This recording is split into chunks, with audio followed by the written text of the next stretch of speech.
বন্ধুরা, এই দেখো আমি আজকে কচুরলতি নিয়েছি আর লবণ দেওয়া মাছ, নোনা মাছ। দুটোকে লবণ দিয়ে রাখলে ইলিশ মাছ নোনা মাছ হয়। নোনা মাছ দিয়ে আর এই কচুরলতি দিয়ে আজকে আমি রান্না করব।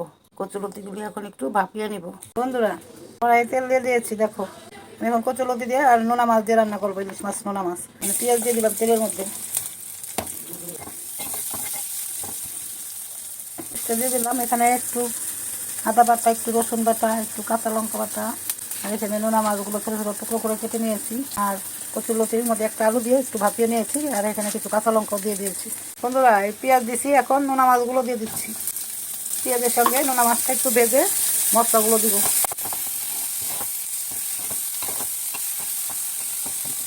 মাছ আর পেঁয়াজ ভাজা ভাজা হয়ে গেছে, এখন আদা রসুন বাটা, জিরা বাটা, কাঁচা লঙ্কা বাটা, কাঁচামরিচ বাটা দিয়ে দিলাম।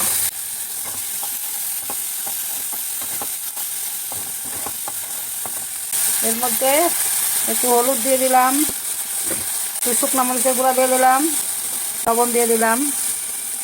ভাপ দেওয়ার সময় হালকা লবণ আর হলুদ দিয়েছিলাম। একটু জল দিয়ে মশলাটা ভালো করে মাছের সঙ্গে কষিয়ে নেব।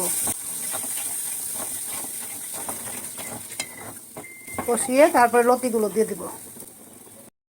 বন্ধুরা, এই দেখো মশলার উপর তেল উঠে গেছে, এখন এই লতি আর আলুটা দিয়ে দিলাম।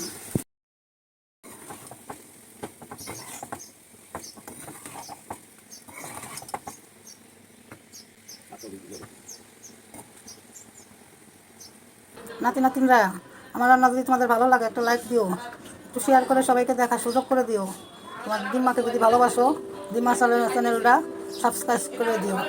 এই দেখো হয়ে গেছে আমার নোনা মাছ দিয়ে কচুরলতি রান্না।